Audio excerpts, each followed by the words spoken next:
நிகழக்கூடிய சமநிலை. அப்ப சமநிலைன்றத வந்து 4 கேட்டகரியோடு கொண்டு வரலாம். ஒன்று எனது ரசாயன சமநிலை, அவத்தை சமநிலை, அயன் சமநிலை, அடுத்தது வந்து என்னதுன்னு சொன்னால் மின் வாய் சமநிலை சொல்லி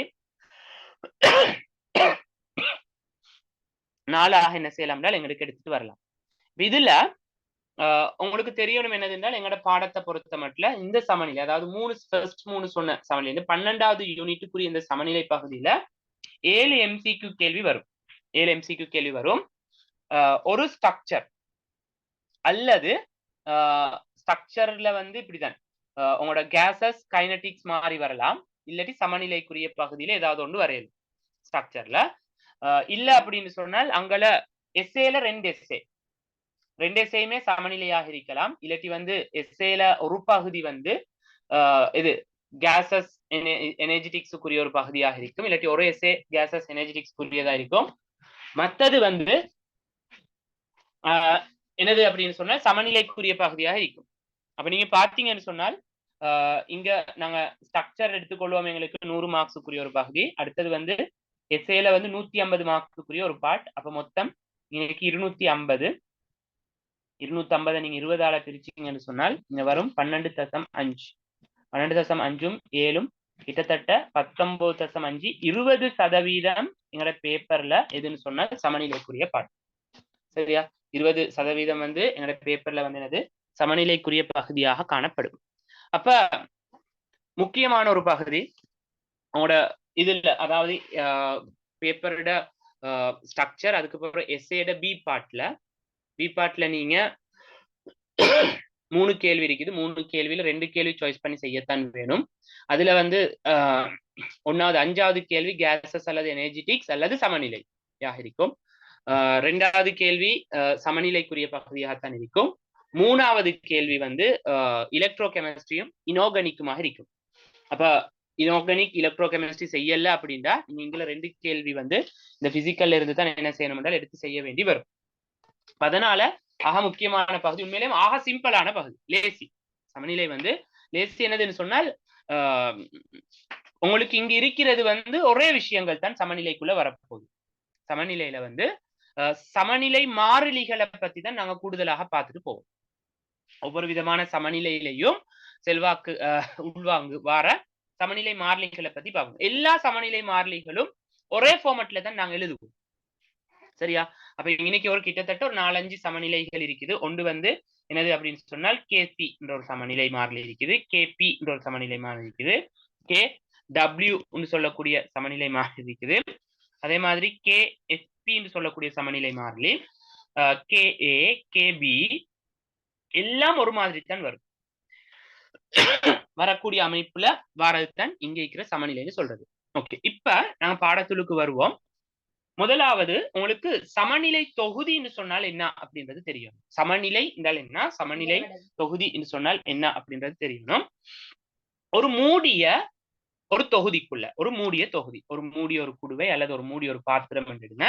ஒரு மூடிய பாத்திரத்துக்குள்ள மீள்தக்க, அதாவது நீங்க கைனடிக்ஸ்ல படிச்சிருப்பீங்க, ரசாயன தாக்கங்களை நாங்க வகைப்படுத்திருக்கிறோம். அதே மாதிரி எனர்ஜெட்டிக்ஸ்லயும் பார்த்திருப்பீங்க.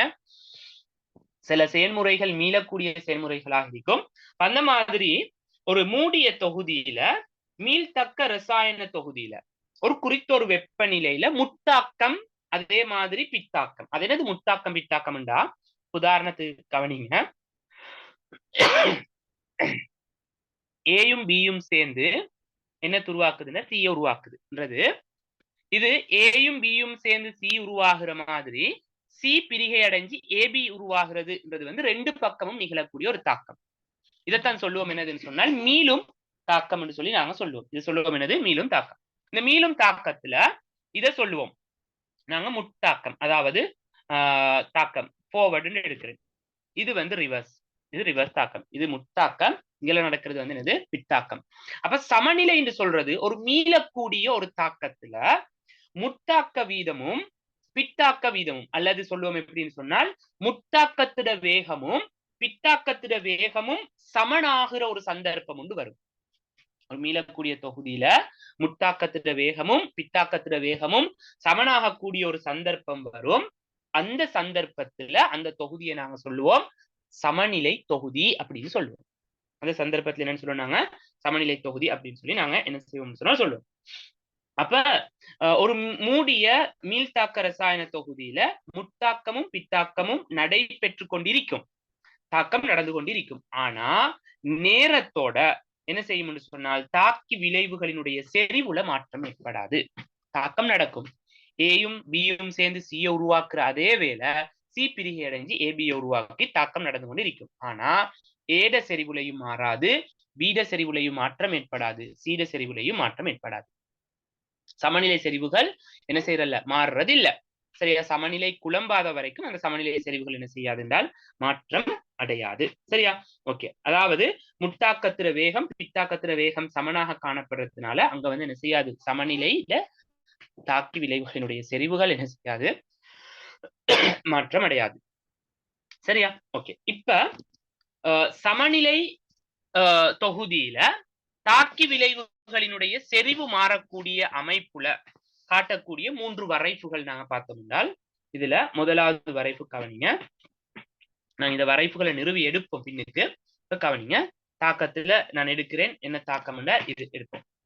தாக்கத்தை எடுத்துக்கொள்வோம். ஏ இருந்து பி உருவாகிறது சமநிலை தாக்கம். இப்ப ஆரம்பத்துல ஏட செறிவு உயர்வாக இருக்கும், பீட செறிவு 0ல இருக்கும். அப்ப ஏ குறைஞ்சிட்டு வந்து ஒரு கட்டத்துல சமநிலை அடையும். இந்த நாங்க இது எடுப்போம், இந்த டி எடுப்போம். சமநிலை அடைந்த நேரம் எடுத்துவோம். அதே மாதிரி பி ஏ அழிவடைய பி உருவாகும். அப்ப பி உருவாகிற இதை வந்து நீங்க எடுத்தீங்கன்னா இப்படி பி உருவாகும். சரி, இது இதுக்காக இப்படி என்ன செய்யும், அவங்க 2 பேரும் செறிவும் மாறாம போகும். சரியா? இது ஒன்று. ரெண்டாவது இங்க செறிவு இன்னைக்கு வந்து நேரம். ரெண்டாவது கிராஃப் பாத்தீங்கன்னா இப்படி வரும். ஏ இருக்குது ஆரம்பத்துல, பி இருக்குது. இது நாங்க எடுப்போம் சமநிலை அடைகிற நேரம் எடுங்க. என்ன நடக்குது, ஏ அழிவடைஞ்சு கொண்டு அப்படியே வார நேரம், பியும் என்ன செய்யும் என்றால் உருவாகி கொண்டு வந்து இந்த இடத்துல சமநிலை அடையும். இது சமநிலை பார்ப்போம். இது ஒரு கிராஃப்.